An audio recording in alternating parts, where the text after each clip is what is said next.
J'ai reçu, merci, mesdames, messieurs les journalistes présents. Ça n'a pas été tout le temps le cas, hein. On a eu un début difficile où on était vraiment... avant qu'on diffuse les premiers sondages et puis qu'ensuite on n'en diffuse plus du tout. On dit qu'on fera marcher ensemble, on va ensemble. C'est vrai, monsieur Belaïd, mais c'est pas vous. Mais pendant un certain temps, c'était difficile d'avoir des journalistes. Et puis ensuite, on a publié des sondages. Et puis ensuite, on n'a plus publié de sondages du tout. Donc, partout, on publie des sondages, sauf à Lille. Vous avez peut-être des nouvelles, monsieur Belaïd? Non, pas de nouvelles. Il n'y a pas de rumeurs qui circulent comme à la fin de l'année dernière, avec des sondages qui mettent tout le monde dans l'embarras? Non? Et avec des sondages qui mettent tout le monde dans l'embarras? Non, il y a eu des sondages pourris dont on n'a jamais su d'où ils venaient, mais depuis, non. Ah oui. Ah oui, ils avaient là, on Oui, sait c'était pas au trop. tout début. Ouais, ça. c'était au tout début. Quand je dis pourri, c'est parce qu'il n'était pas. il Pas était notre signé. avantage. Oui, il n'y avait pas. Je sais pas qui- Ils avaient refusé de signer. C'était à 16. Si, vous étiez, Si. vous étiez présent quand on en a parlé. Non, on en a Oui, parlé, mais on oui. savait pas d'où ils venaient, c'est pour ça que- Non, on n'a jamais su. On n'a jamais su.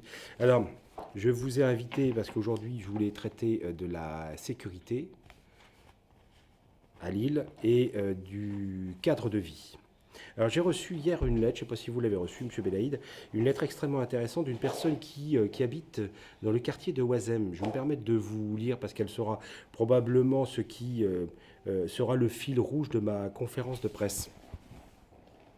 Nous habitons Oisem, rue Jules Guesde, locataire d'une résidence LMH. Ce n'est pas un choix, nos moyens ne nous permettent pas d'acheter là où nous souhaitons, ni d'espérer une mutation car nous dépassons le plafond des ressources.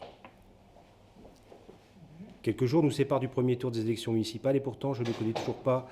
Alors là, il s'adresse à tout le monde, aux maires, aux sénateurs, aux députés, enfin bref. Nous ne connaissons toujours pas vos programmes. Il faut en déduire, bon, ainsi de suite, que Oisem est devenu trop difficile et dans la sécurité. Aussi aujourd'hui, je vous interroge. Quelle est votre vision pour Lille? Et pour préciser vos réponses et éviter toute ratiocination et débordement, je vous donne les thèmes de réflexion. Tout d'abord, entre les rues Corneille et Racine, devant la mairie annexée, cet espace est-il encore possible de l'appeler jardin, où chaque jour le deal s'active, fructifie, se pérennise. Ma compagne qui passe chaque soir au retour de l'école de mon aîné, une poussette au bout des mains, se voit proposer régulièrement du shit. Quel est donc votre plan d'action à court, moyen et long terme pour éradiquer cette engeance extra-communautaire entre guillemets, bien que fortement communautarisée, de la surface comme du sous-sol, la station de métro devenue une succursale. Puis, chaque rue, trottoir, recoin, pelouse, porche, caniveau devenu poubelle, urinoir, crachoir, piste de scooter et de quad à toute heure, voire parking sauvage, au regard de ces incivilités fréquentes qui tiennent du mode de vie, de quelle manière enseigner à mes enfants l'élémentaire de la République, la vie ensemble, la mixité. Nous sommes bien loin de la vitrine capitale de la culture qui n'attire que le touriste et endort le citoyen. Bon. Quant à demander simplement le minimum, tant face au bruit du quotidien, aux voitures qui empêchent l'accès au parking, nous emmène irrémédiablement à l'affrontement parce que je l'ai entendu à notre rencontre, nous n'avons rien à faire dans ce quartier. Bon. C'est une lettre d'un habitant de Oisem et qui démontre que l'insécurité, malgré ce qu'en dit Martine Aubry, puisqu'elle fait de Oisem justement un quartier de référence, comme l'une de ses réussites de sa politique, eh bien les gens qui y habitent ont évidemment le sentiment tout à fait différent. Tout à fait différent. La sécurité, je vous l'ai déjà dit, la sécurité est au cœur de nos préoccupations parce que c'est la principale et la première de toutes les libertés. Il ne peut pas y avoir de développement économique, de vie paisible, sans que cette sécurité existe concrètement dans nos quartiers. Et c'est la raison pour laquelle j'en avais fait dans mon programme ma première priorité. Je vous rappelle, vous l'avez eu. Je ne reviendrai pas sur les chiffres, je vous l'ai dit tout à l'heure. Le préfet a refusé de publier les chiffres effectif de la délinquance et de la criminalité à Lille. J'ai demandé au préfet, par lettre en accusé-réception, qu'il nous fournisse les chiffres. Il s'est toujours refusé de le faire. J'ai dû donc saisir la CADA pour exiger que le préfet fasse son devoir, son simple devoir de publier les chiffres.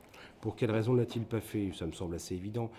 Quand on voit que la délinquance dans les transports en commun, en particulier dans le métro, a augmenté de 22% en un an, on peut bien envisager que les résultats en matière de criminalité et de délinquance sont particulièrement éloquents. Et Qu'il a refusé, il vous a pas répondu ou il vous a répondu? ah ben vous savez, j'ai envoyé conformément au droit, si vous voulez, une lettre lui demandant, avec accusé de réception, lui demandant de me donner les chiffres, puisqu'ils normalement doivent être publiés. Et ils sont donc à la portée de tous les citoyens. Il a refusé de le faire. J'ai donc été dans l'obligation de saisir la CADA. Mais excusez-moi d'insister, quand vous dites qu'il a refusé, il vous a pas répondu ou Il ne répond pas. D'accord. Il ne répond pas. Bien sûr, je ne sais pas si c'est du mépris ou quoi que ce soit, mais en tout cas, il n'avait aucun intérêt, je pense, à répondre, puisqu'on lui avait demandé de ne pas le faire. Et par conséquent, il ne l'a pas fait. Donc, Dieu soit loué, la France est encore en état de droit, et donc on a saisi la CADA afin que la CADA nous dise de quoi il en sort et quelles sont les vérités. C'est un peu dommage qu'on travestisse d'une certaine manière la réalité du scrutin, parce que c'est d'une certaine manière une manœuvre. On ne veut pas publier la vérité sur les chiffres de la délinquance et de l'insécurité à Lille, parce que très probablement, ils sont extrêmement défavorables à la mairie sortante. Et donc on est obligé de saisir les juridictions administratives pour faire entendre le droit. Mais ça veut dire aussi que les chiffres, vous les aurez après le... Bien sûr. Bien sûr. Et c'est dommageable, je pense, pour la sincérité du scrutin. Mais par contre-coup, cela démontre que la situation en matière d'insécurité est extrêmement grave et donc exige des mesures importantes. Et c'est la raison pour laquelle je vous ai convié à cette conférence de presse. La première chose, bien évidemment, je vais revenir sur le principe. Madame Aubry considère que la police municipale n'est pas de son ressort puisque la sécurité est une fonction régalienne.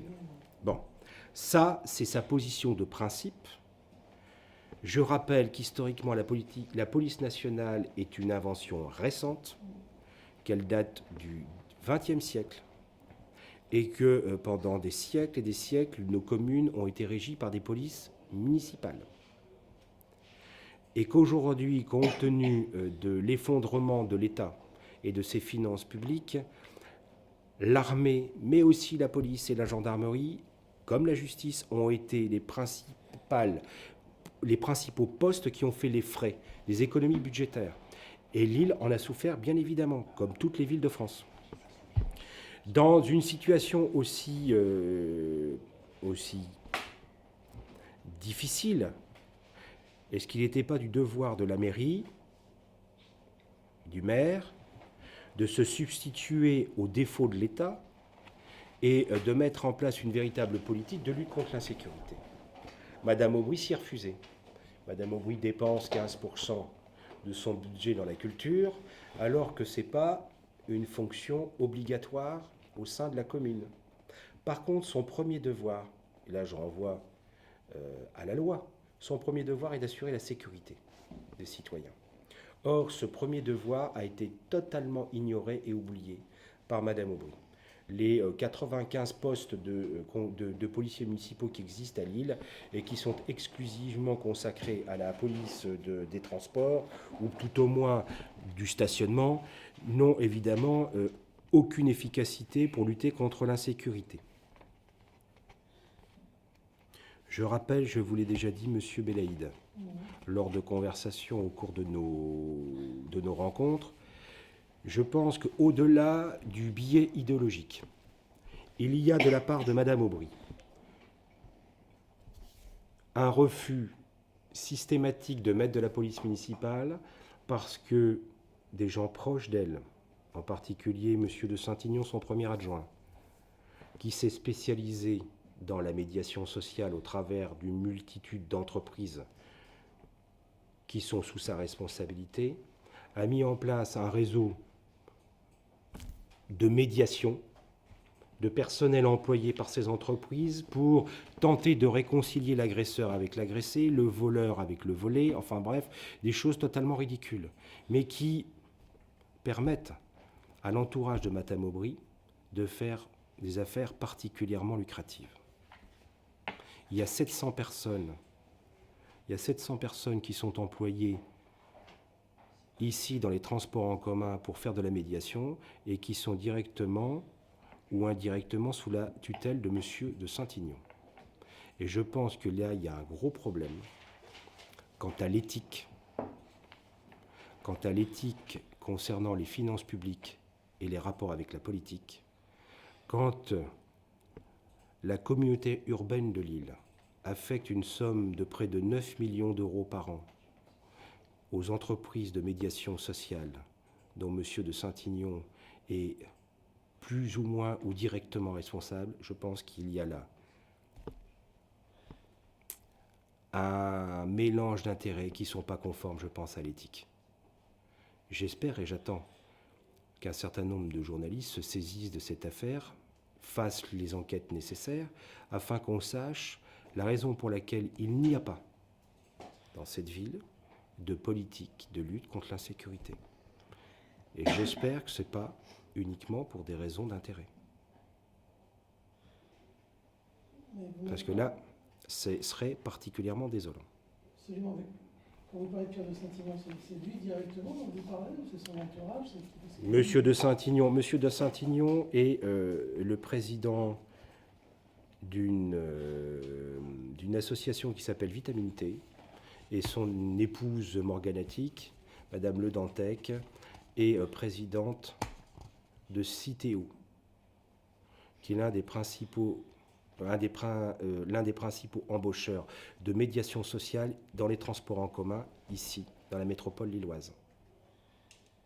Vitamine T est aussi dans la médiation sociale dans les transports en commun, à Lille et ailleurs, puisque c'est une entreprise qui dispose de 4500 salariés, je pense, sur la France, et qui fait un chiffre d'affaires d'à peu près 50 millions d'euros par an.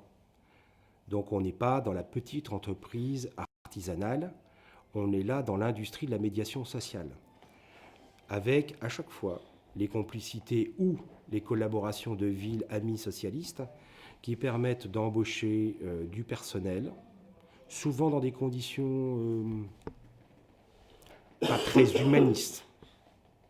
Des contrats précaires, des contrats aidés, des contrats... voilà, on embauche du personnel payé par les finances publiques d'une commune ou d'une collectivité locale. Je ne trouve pas ça très clean. Et par conséquent, j'aimerais bien que ce soit éclairci et que chacun éclaircisse ses positions. Et je m'étonne d'ailleurs que Mme Aubry ne participe pas au débat, justement. Est-ce que c'est parce que je dénonce un certain nombre de conflits d'intérêts qui fait que Mme Aubry ne veut pas ou ne veut plus participer au débat?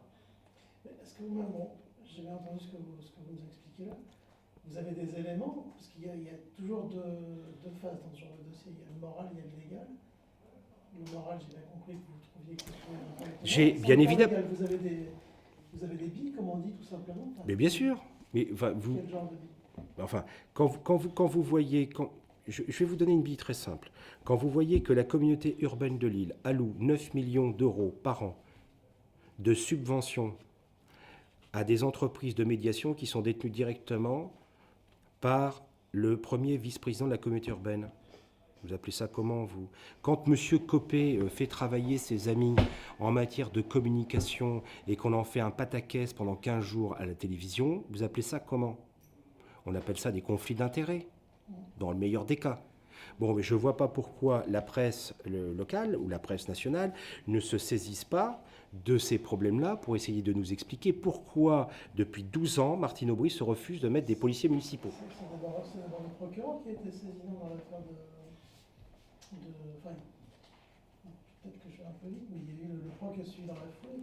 Ah ben le PROC a suivi, oui, parce que... Un peu devancé, enfin, la presse l'a peut-être un peu devancé, écoutez, mais il était déjà dans le dossier, non?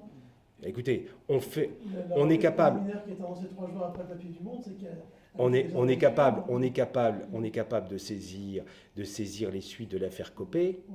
Ben, j'espère qu'on va entreprendre justement l'examen de ce qui existe auprès de Mme Aubry en la matière. Est-ce que vous êtes prêt à prendre votre plume, écrire au procureur en disant je trouve que tout cela me semble très... Eh bien écoutez, je vous le dis, j'ai un dossier à disposition pour monsieur le procureur s'il le désire.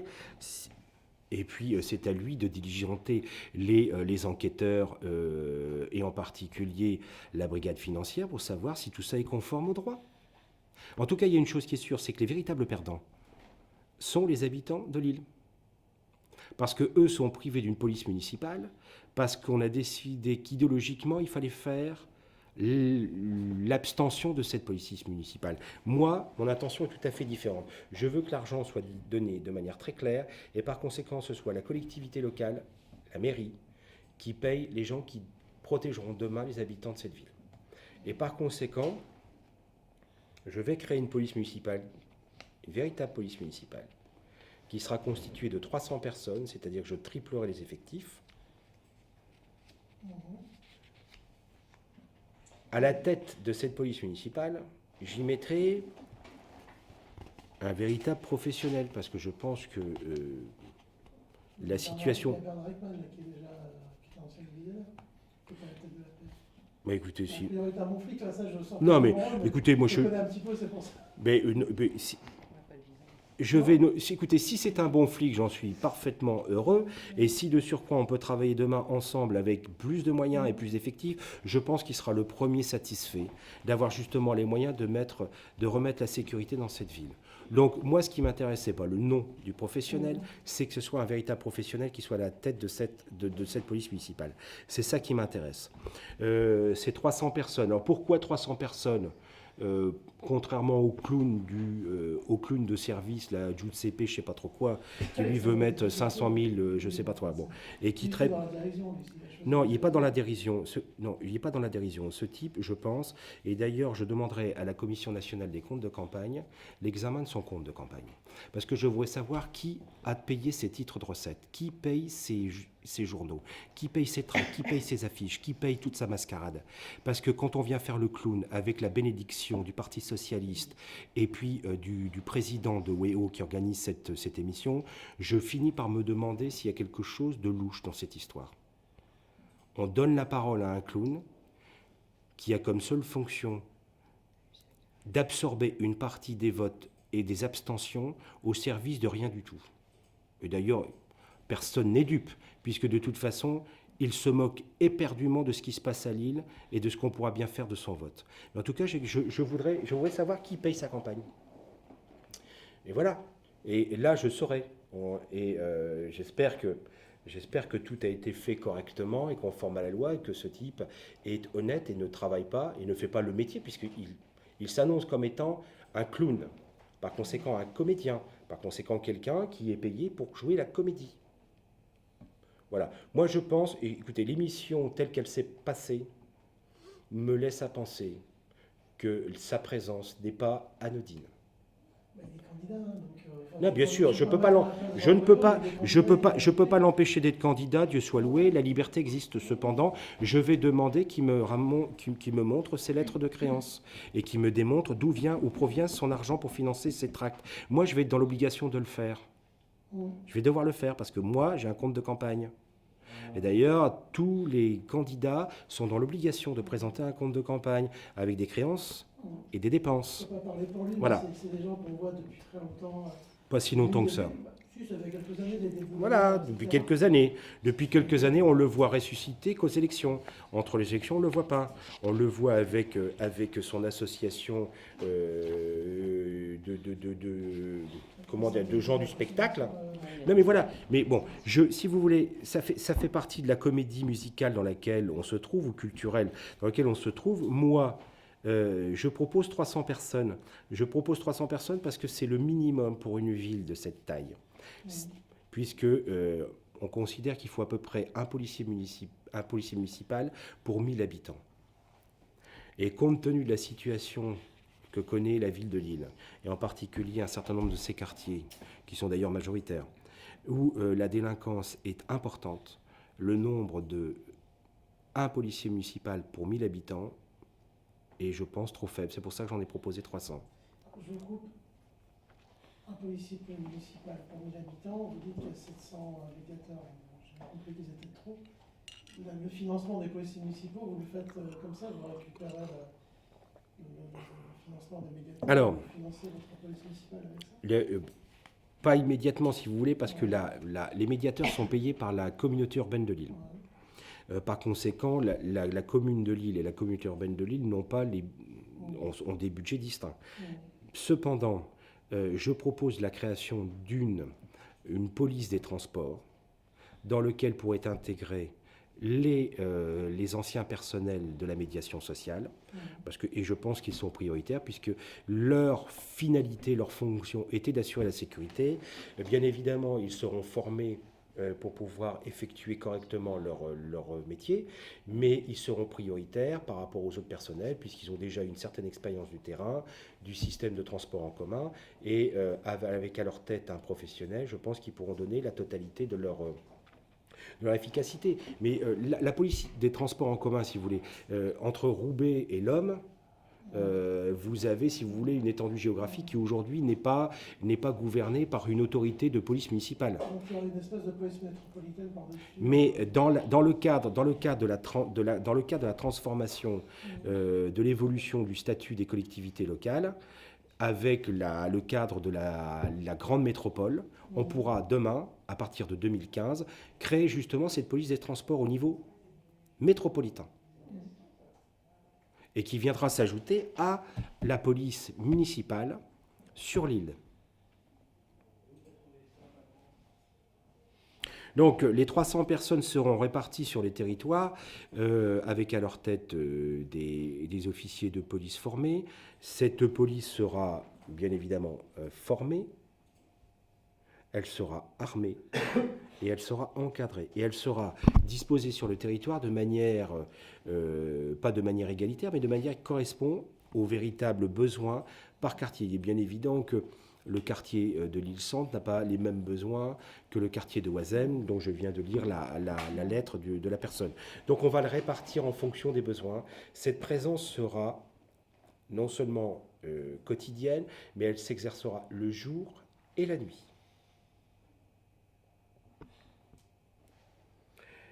Cette police municipale, pour qu'elle donne la plénitude de son efficacité, devra travailler en collaboration avec la police nationale. Donc on va redéfinir la convention qui jusqu'alors lie la police municipale avec la police nationale et la gendarmerie. Et en fonction des quartiers, bien évidemment, on mettra les moyens nécessaires pour permettre justement le rétablissement de cette sécurité. Je vais prendre un cas particulier, je vais prendre le cas de Masséna. Des postes de police que vous... Voilà, je vais mettre un poste de police soit en surface, soit en sous-sol, ça dépendra des besoins, dans chaque quartier. Je vais prendre par exemple le cas de Masséna. Je pense que les exemples valent mieux que de très longues explications. Le commissariat de police national, qui se trouve aujourd'hui place Philippe de Girard, et dont l'utilité n'est pas évidente. Ce commissariat de police national sera transféré dans le quartier Masséna. Et j'exigerai que ce commissariat de police soit ouvert jour et nuit. Et c'est à partir de ce commissariat de police qu'en collaboration avec la police municipale, les officiers de police judiciaire, c'est-à-dire la police nationale, accompagnés de policiers municipaux, pourront déambuler dans les quartiers afin d'y assurer la sécurité. Et dès qu'il y aura bien évidemment incivilité, destruction et violence, ces gens-là seront arrêtés, envoyés dans le poste de police nationale et déférés devant la justice. La rue doit redevenir un endroit calme, un endroit où les habitants peuvent s'y déplacer tranquillement. Que ce soit d'ailleurs pour les étudiants ne sont pas là pour se faire racketter, dépouiller quand ils sortent en vie, ils ont parfaitement le droit à la suite de leur journée de travail d'aller se détendre. Par conséquent, ils pourront le faire en toute sécurité, on exigera d'eux qu'ils le fassent en toute tranquillité. C'est-à-dire qu'il n'est pas question que les étudiants eux-mêmes se comportent de manière inadmissible, et l'alcoolisme sur la voie publique, la destruction de lieux publics et ainsi de suite, comme ça peut être le cas quand les soirées sont éméchées, ces gens-là seront déférés eux aussi. soit en salle de dégrisement, et ensuite déférés à la justice. La ville doit redevenir calme et les gens doivent s'y promener en toute tranquillité, ne serait-ce que pour les habitants de cette ville. Il était absolument anormal qu'on entende de la musique à tue-tête ou des cris à longueur de nuit.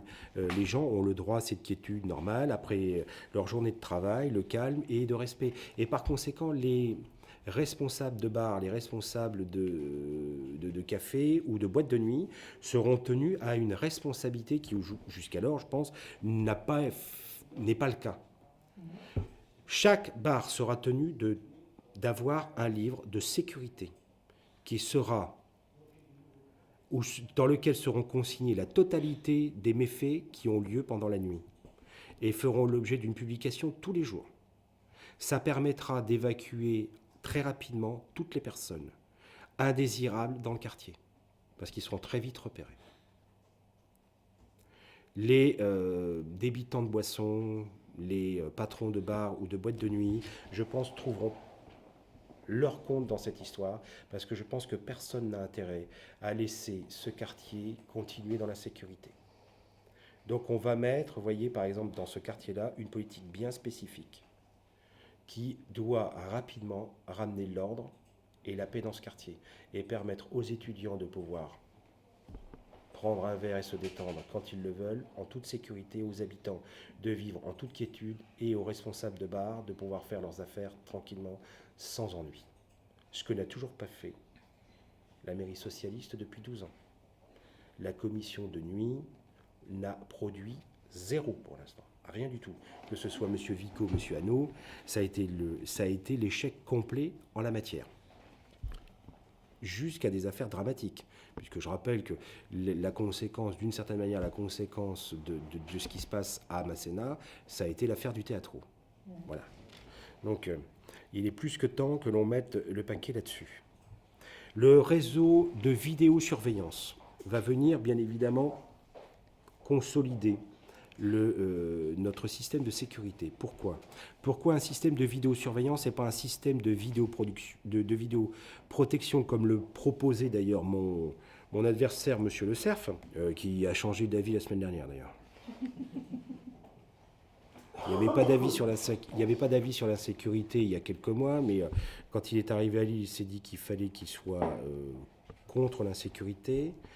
Il était plutôt favorable au Rhum. Maintenant, il est plutôt pour la disparition des camps.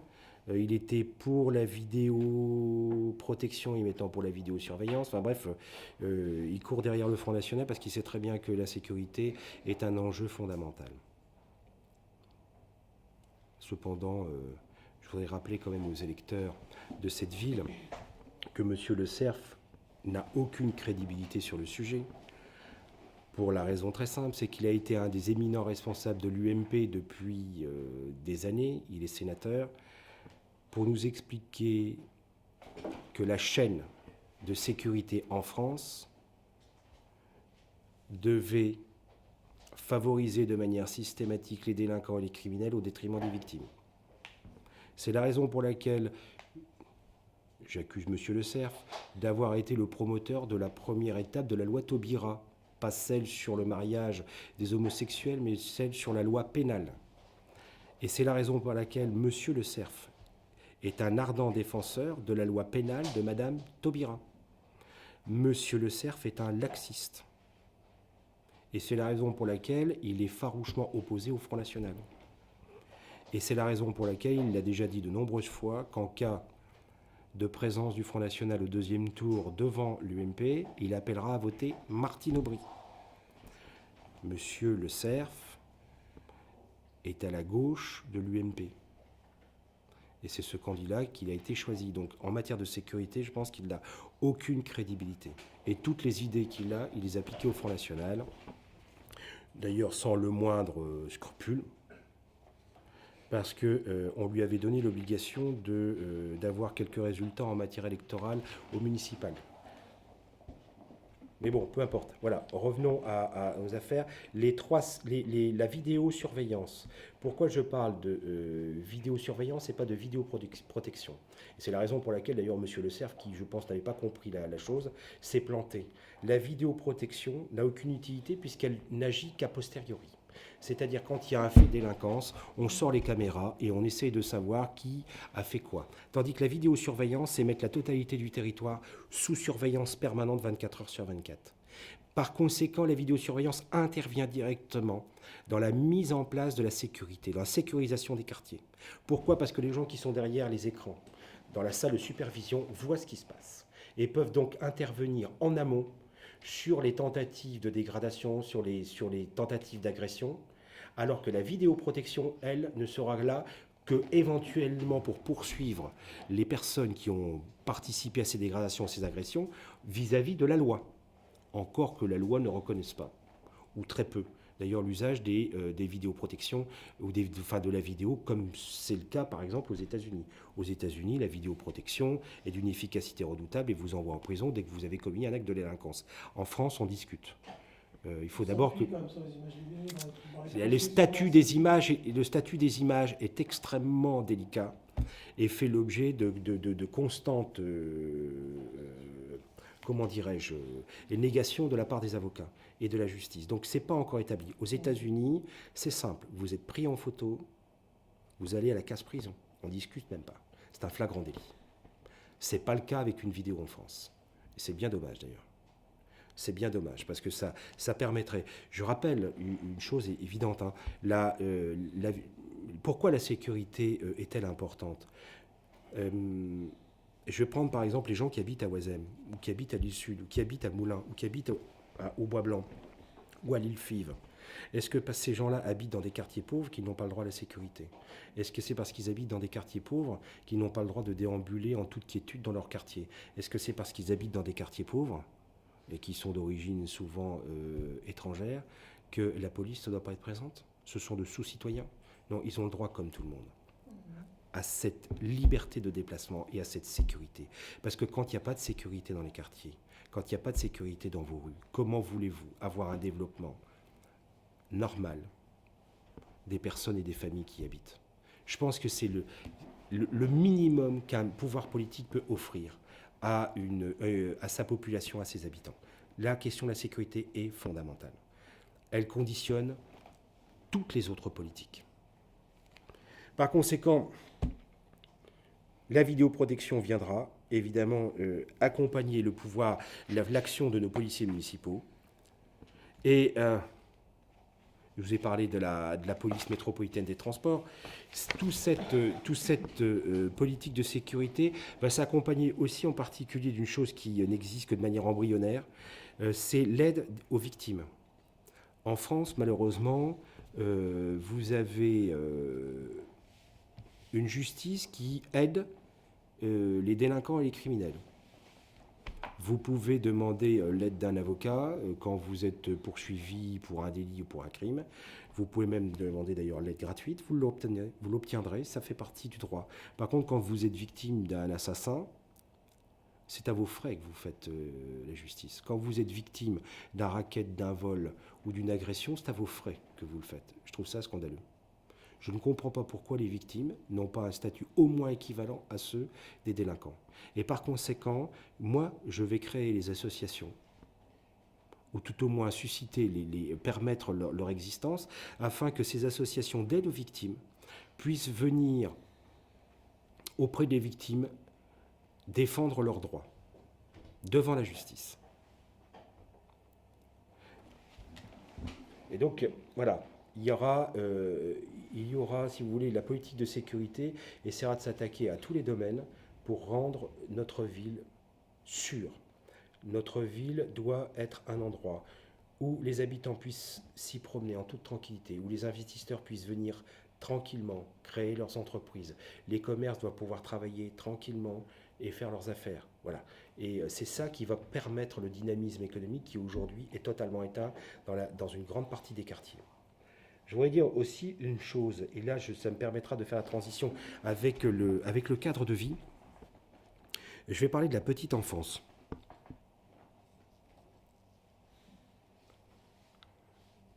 Ce matin, j'écoutais une émission de radio sur la route et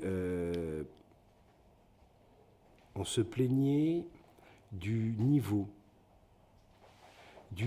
d'instruction et en particulier du niveau de lecture des étudiants qui sortent au bac. Vous avez à peu près un étudiant sur 5 qui ne sait pas lire ou écrire. Enfin, un jeune sur 5 qui, à l'âge du bac, ne sait pas lire et écrire.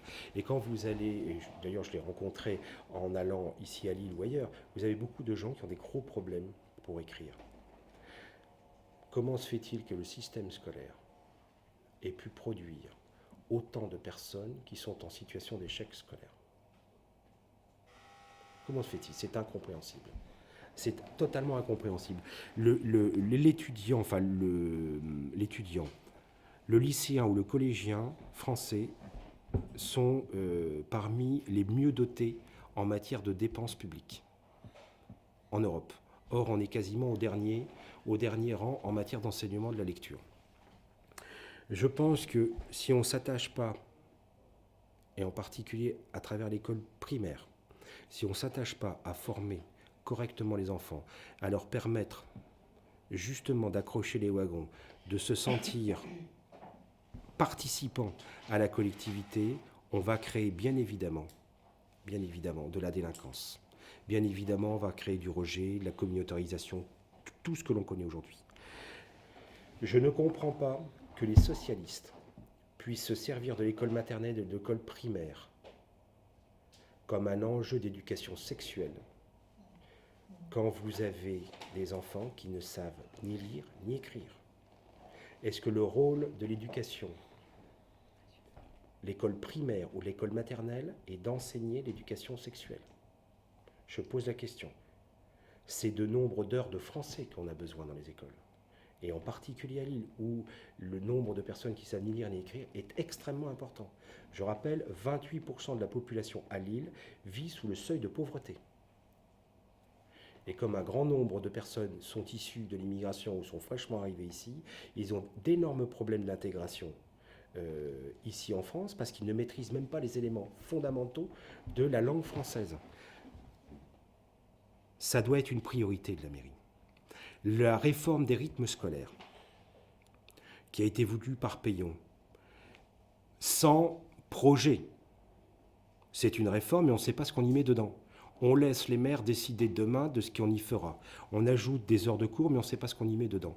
Moi, je propose justement de se servir de ce temps périscolaire qui s'ajoute au temps de l'école primaire pour permettre aux enfants, justement, d'acquérir les savoirs fondamentaux. Mais aussi une chose, vous pouvez apprendre à écrire ou à lire à travers à travers les auteurs classiques. C'est très bien. Mais vous pouvez aussi l'apprendre à travers le théâtre. Vous pouvez aussi apprendre quelle est votre place dans la société à travers la maîtrise d'art plastique, à travers le sport, à travers la musique. Je pense aujourd'hui que les enfants ont besoin qu'on leur donne toutes les chances d'accéder au savoir et que par conséquent, le devoir de la mairie, puisqu'elle a un rôle financier important dans l'existence des écoles maternelles et des écoles primaires, la mairie doit être devant pour exiger que le respect, l'effort et l'excellence soient au cœur de la mission de l'éducation nationale dès la petite enfance. C'est ça la priorité. On doit permettre aux enfants d'accéder à ça. Parce que tant qu'ils ne se reconnaîtront pas, tant qu'ils n'auront pas cette possibilité d'être reconnus dans les yeux des autres comme étant capables de faire quelque chose, ils vivront reclus, exclus du système et ne trouveront dans la délinquance que la seule échappatoire à cette exclusion. Donc c'est là qu'il faut le faire. Et les personnes âgées, les personnes retraitées ont une mission fondamentale. Eux disposent du savoir, eux disposent de l'expérience, eux disposent de la patience, eux disposent du temps. Et ces personnes-là, sous la forme de tutorat, doivent s'occuper des enfants qui sont justement en échec scolaire. Leur permettre justement de réembrayer dans la société dans laquelle qu'ils ont quitté malheureusement. Ça, ce sera la prévention efficace. la prévention efficace de la délinquance sur le long terme. Permettre à tous les petits-enfants de l'île et puis de la métropole de devenir des hommes et des femmes dignes, qui trouvent la satisfaction de leurs besoins dans un travail et dans la liberté de ce travail. C'est ça la mission que se donne le Front National si on lui donne demain le pouvoir. Enfin, je vais revenir aux Roms pour terminer. J'ai fait l'objet d'attaques ici ces derniers temps, en particulier des Verts, sur diverses agressions dont on avait subi. Nous avons subi 3 agressions venant essentiellement et exclusivement de l'extrême gauche, qui n'a été condamné par personne, sauf du bout des lèvres par M. Le Cerf. Ce qui veut dire que tous les partis de gauche soutiennent les agressions contre le Front National. Il y a d'ailleurs 2 manifestations qui sont organisées jeudi, lors de la venue de Marine Le Pen, qui vient me soutenir.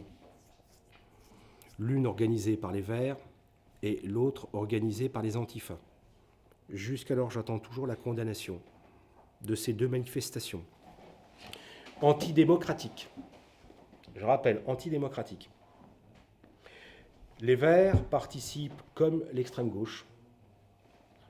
Les Verts participent comme l'extrême gauche à cette conception de la démocratie qui consiste à ne donner la parole qu'à ceux qui disent la même chose qu'eux-mêmes.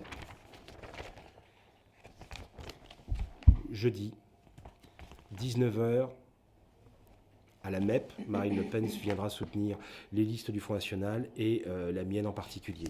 Donc les Verts, voilà, les Verts ne veulent pas du Front National. Pour quelle raison, je me le demande. Par contre, ils veulent les Roms. Ah ça, les Roms, ils sont derrière tout le temps. Hein. Il faut soutenir les Roms, il faut leur donner des logements sociaux, il faut leur donner des logements privés maintenant, puisqu'on a l'État maintenant a le devoir de leur donner des logements privés. Moi, je demande à Madame Myriam Co, moi je demande à Madame Mabjouline Baye, je demande à Madame Rousseau, à Madame Dalleux, si vous avez véritablement l'esprit charitable, ouvrez-leur les portes de votre maison et mettez-les chez vous. Parce que c'est trop facile de faire la charité avec l'argent des autres.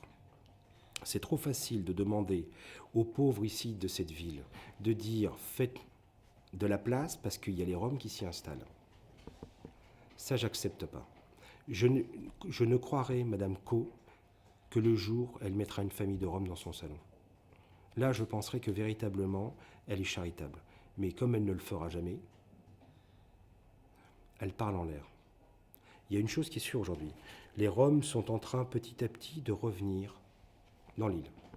On les voit apparaître à droite, à gauche, les camps sporadiques se recréent petit à petit. On approche du terme des élections et par conséquent, les Roms qu'on avait expulsés à grand renfort de tambours et de trompettes sont en train de revenir petit à petit. Dans 15 jours, ils seront tous revenus. Ils seront tous revenus. Ça fait partie des enjeux de cette élection. Si Martine Aubry a bougé sur la question des Roms, c'est parce que j'ai été la seule personne qui, pendant 2 ans, a systématiquement attaqué Martine Aubry sur le sujet. Même l'UMP riait de moi à l'époque, en disant que je faisais une obsession sur les Roms. Non, je ne fais pas d'obsession sur les Roms. Je pense que les Roms n'ont pas leur place ici, et que leur place se trouve chez eux, dans leur pays. Ils n'ont pas à bénéficier en priorité des logements sociaux, ils n'ont pas à profiter en priorité des emplois, puisque c'est le cas maintenant. Les associations aujourd'hui ont comme ordre d'embaucher en priorité les gens issus des communautés roms. Voilà, je pense que ce n'est pas leur rôle. Il y a suffisamment de chômage, je rappelle, plus de 20% de taux de chômage à Lille. Il y a des tas de gens qui attendent depuis très longtemps à avoir des emplois. Par conséquent, les Roms n'ont pas à être prioritaires. Et si vous me faites l'honneur de me donner le pouvoir à Lille, je peux vous assurer que les Roms, en quelques semaines, auront quitté Lille. Pour une raison très simple, c'est que je mettrai fin de manière définitive à la mendicité dans les rues. La mendicité agressive sera interdite. Les enfants qui mendient dans la rue alors que leur place normalement devrait être à l'école seront renvoyés immédiatement chez eux dans les camps ou les parents placés en explication, en détention ou devant le procureur de la République. C'est absolument scandaleux. Les Roms, le système Rom, je l'ai déjà dit, est un système mafieux qui repose sur l'exploitation de la mendicité. La police municipale sera là pour interdire cette mendicité agressive et mafieuse. Et je mets au défi le réseau mafieux de tenir 3 mois en face de ma police municipale. Si Roubaix veut les avoir, elle les aura. Si Paris veut les avoir, elle les aura. Moi, je considère que la place des Roms n'est pas à Lille. Donc, si Madame Rousseau veut les avoir chez elle, dans son salon, qu'elle les prenne, et puis qu'elle leur fasse l'éducation. Elle est spécialisée dans l'éducation supérieure au conseil régional, donc je pense qu'elle a des tas de choses à leur raconter. Et voilà, qu'elle s'occupe bien d'eux, elle a toutes les compétences requises. Vous dites que je mets au défi de la mafia à Rome de tenir 3 mois devant ma police municipale. Oui. Oui, parce que je vais les empêcher de faire leur mendicité. Parce que la mendicité n'est pas un droit. C'est une permission. Et quand il s'agit tout simplement d'une organisation mafieuse dont l'intérêt n'est pas d'obtenir de quoi vivre, mais tout simplement organiser des réseaux clandestins et mafieux, vous avez parfaitement le droit de prendre un arrêté qui interdit la mendicité. D'ailleurs, certaines communes en France l'ont fait de manière extrêmement efficace. Et je ne comprends pas pourquoi Madame Aury ne l'a pas fait. C'était la seule mesure efficace à prendre. Mais encore fallait-il qu'il y ait les moyens humains et les moyens matériels derrière pour pouvoir justement faire pression sur ces réseaux. Ça n'a pas été fait. D'une certaine manière, Madame Aubry est complice des réseaux mafieux et de l'exploitation humaine. Avant que je m'oublie, on pourra venir aux 2 manifestations de jeudi soir. Oui. Ça va 3 réunions. Vous savez si ça a été annoncé qu'il faut faire des déclarations en préfecture pour faire des manifs? Vous savez si ces groupes ont déposé des demandes en préfecture? Je pense que les demandes, en tout cas des Verts, ont été faites. Oui. Après, est-ce que les antifas l'ont fait? Ça, j'ai pas été... Mais enfin, Non, qui s'oppose aux antifas en France? Personne. À l'époque de Sarkozy, personne s'y opposait. Et puis maintenant que c'est Manuel Valls, ils ont le droit de casser Nantes, Rennes, je sais pas. Ils cassent en toute impunité les villes de France. Personne n'est mis en prison. Vous croyez qu'ils sont aussi puissants à Lille parce que Rennes, Rennes et Nantes, c'était très fort. Mais est-ce que c'est la même capacité ici, pour ceux d'ici? J'en sais rien. Pour l'instant, ils annoncent une centaine de personnes dans la manifestation, mais il faut pas être 1000 personnes pour casser, détruire ou agresser les gens dans la rue. On peut déjà faire beaucoup de dégâts. Bien sûr. Mais bien sûr, la police, évidemment la police fait, mais comment se fait-il que le ministère de l'Intérieur, n'ait pas pris déjà des décisions pour interdire ces groupuscules? Comment se fait-il qu'on tolère une manifestation de groupuscules dont on sait leur caractère particulièrement violent? Je ne comprends pas. Ils font autre chose, ils montrent par d'autres derrière. Ça fait les interdictions, les solutions, c'est symbolique. Bon, écoutez, Je défends pas, hein, c'est vraiment... non, mais quand il y a eu l'incident Méric, on a dissous les groupuscules de je ne sais pas quoi, pour des raisons obscures, parce que pour l'instant, on ne connaît pas les circonstances exactes du décès du jeune homme Méric. Mais en tout cas, on n'a pas attendu la décision de la justice pour savoir de quoi il en était. On a dissous. Comment se fait-il que l'extrême gauche bénéficie systématiquement de la bienveillance des autorités publiques quand elles sont de gauche? Si ce n'est que M. Valls, M. Payon et la plupart des ministres viennent de l'extrême gauche eux-mêmes et fréquentent depuis leur jeunesse les mouvements groupusculaires d'extrême gauche. C'est là qu'ils ont fait leurs armes.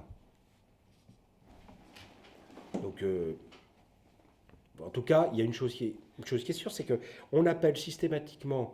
Alors d'une certaine manière, si vous voulez, je veux bien... On commence à attaquer maintenant systématiquement le Front National parce que, effectivement, le Front National est de plus en plus puissant. Je me souviens en 2008, quand je me suis présenté aux élections municipales, personne ne m'agressait. Là, on a subi 3 agressions en 15 jours. Bon. Je pense que c'est tout simplement parce que le Front National est très haut dans les sondages et va faire des scores importants, même à Lille. pense que c'est la raison. Et c'est un moyen utilisé par la gauche et l'extrême gauche d'influer ou de créer un climat d'insécurité auprès des militants et des adhérents ou des sympathisants de notre mouvement pour les éviter d'être sur le terrain. Oui, ben, ce week-end, j'étais sur le terrain, je suis allé sur le marché de l'Oisem. J'ai même déambulé tout seul dans le marché de l'Oisem. Bon. Jamais été agressé sur le marché de l'Oisem par les habitants, entre guillemets, de l'Oisem. On a toujours été agressé par l'extrême gauche. Parce que je pense que les habitants du marché de l'Oisem ou des quartiers de l'Oisem nous reçoivent très bien. Sauf évidemment ceux qui vivent de la délinquance et des trafics. Qui, eux, nous voient bien évidemment de manière très hostile. Mais ceux qui sont les victimes de l'insécurité nous voient avec beaucoup avec beaucoup de bienveillance. Quant à la deuxième partie, qui est celle du cadre de vie, je vais revenir sur deux thèmes essentiels. Celui qui est d'actualité, puisqu'on a pris une mesure radicale hier matin, l'interdiction de circulation des véhicules à Paris. Et puis, ça a duré une journée. C'est le problème de la circulation. Ça fait partie du cadre de vie. J'ai déjà exposé la question du logement, donc je ne reviendrai pas dessus. La question du cadre de vie, on a supprimé un stationnement sur 2 depuis 12 ans. Ce qui fait qu'à Lille, vous avez 25% des véhicules qui sont à l'intérieur de l'île, qui attendent ou qui cherchent une place de stationnement. Depuis combien de temps Depuis 12 ans. 12 ans. Depuis que Martine Aubry est arrivée. Depuis que Martine Aubry a mis en place son équipe avec les Verts, avec M. Quiquet, on a un billet systématique anti-voiture. On a totalement perturbé le schéma de circulation et rendu fait de Lille un bouchon permanent. Et on a supprimé une place de parking sur 2. Et donc je vous dis, vous avez 25% des véhicules à Lille qui tournent pour trouver une place de parking. Et donc qui polluent, qui participent à ce que l'on a vécu depuis quelques jours dans les grandes métropoles, c'est-à-dire aux problèmes de santé. Donc le paradoxe de la politique menée par Martine Aubry et les Verts, c'est d'avoir augmenté la pollution dans la ville. Alors, comment essayer de résoudre le problème de la circulation? Pourquoi la circulation est importante? La circulation est importante parce que l'île se trouve au cœur de la métropole, de la plus grosse métropole, la métropole la plus riche du monde, et par conséquent, elle se doit, comme elle est un point de rencontre, elle se doit d'être fluide, elle se doit d'être rapide, on doit y rentrer rapidement, en sortir rapidement. Son système de communication doit être, comme il est au cœur du dispositif, doit être extrêmement efficace. Ce n'est pas le cas. Tout est fait pour engorger. Vous avez un réseau de transport en commun sur l'île qui n'est pas à la hauteur des ambitions d'une métropole d'1 200 000 habitants. Vous avez deux lignes de métro, alors que le projet originel était de 4 lignes de métro. Ça fait 25 ans qu'on attend les 2 autres lignes de métro, on ne les a toujours pas vues arriver. On a construit un grand stade qui coûte 800 millions d'euros, on a dépensé l'île 3 000, l'île 2 000, l'île 8 000, l'île 15 000. On dépense énormément d'argent, mais par contre, dans la question du transport, on ne dépense rien. Comment se fait-il? Moi, je propose la création d'une nouvelle ligne de métro qui permettrait de relier, comme je vous l'avais dit, de relier Fâche-Tumigny, Ronchin-Wattignies, et qui traverserait le Vieux-Lille, le quartier Vauban, le Vieux-Lille, et qui remonterait de la Madeleine jusqu'à Saint-André. Je pense que c'est extrêmement nécessaire aujourd'hui. Vous avez les autoroutes qui sont encombrées chaque matin et chaque soir, en gros, 1h, 1h30 d'encombrement autour de l'île. À tel point, je l'ai déjà dit, que la Chambre de commerce et d'industrie aujourd'hui dissuade des investisseurs étrangers de venir s'installer à Lille, à cause justement de ces grands problèmes d'engorgement. Donc en matière de transport en commun, il faut faire un effort véritable. Il faut revoir totalement le schéma de circulation dans l'île. Il faut multiplier les places de stationnement, le stationnement minute, mais aussi une chose très simple, auquel les gens ne pensent pas, ne serait-ce que pour l'activité économique. Vous avez d'énormes parkings à Lille, puisque Lille est une grande ville, un chef-lieu de département. Vous avez tous les parkings des collectivités locales, des administrations, qui sont vides à partir de 16h, 16h30, et qui pourraient être mutualisés avec la mairie et mis à disposition de toutes les personnes qui ont l'intention de venir sur l'île le soir. Pour l'instant, ce n'est pas le cas. Ça ne coûterait rien du tout. Les parkings minutes doivent être multipliés. On peut créer aussi aux États-Unis, je pense que je vous en avais parlé, ce sont les parkings, voilà, les silos métalliques qui sont extrêmement efficaces et que l'on peut ranger entre deux maisons, deux vides de maisons, qui sont extrêmement efficaces, qui ne coûtent pas cher du tout et qui permet d'exploiter quasiment à 100% l'espace. Parce que ce n'est pas le cas aujourd'hui. Quand on demande à Vinci de construire un parking, un tiers de l'espace du parking, c'est de la voie de circulation, tandis qu'aux États-Unis, 90% du parking sert à loger des voitures.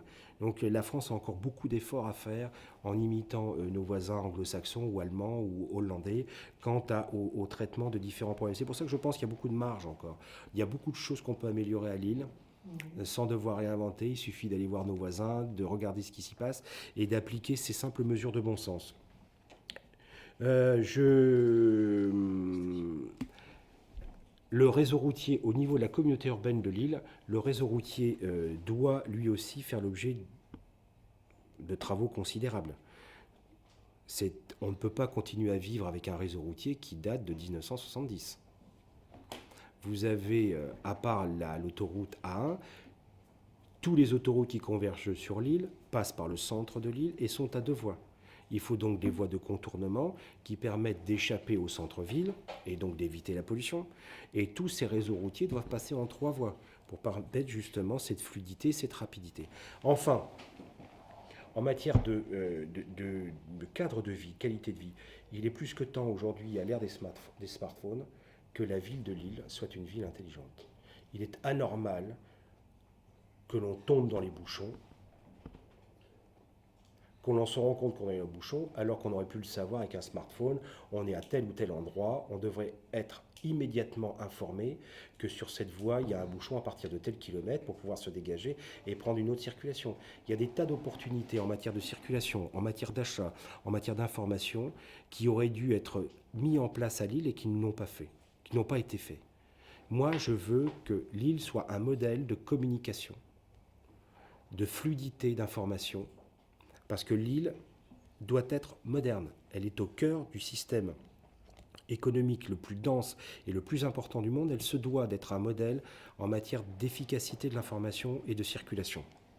Enfin, concernant la propreté, et j'en terminerai là, l'environnement et la propreté. Bon,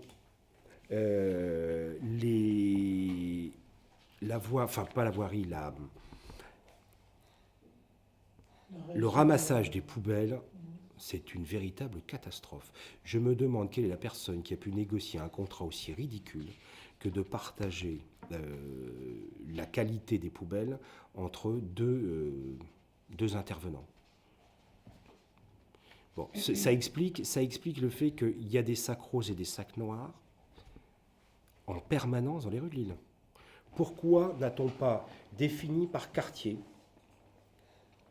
ne serait-ce que par quartier si vous voulez, la présence de Richebourg ou d'Estera sur tel quartier avec l'obligation de ramasser l'intégralité des ordures ménagères?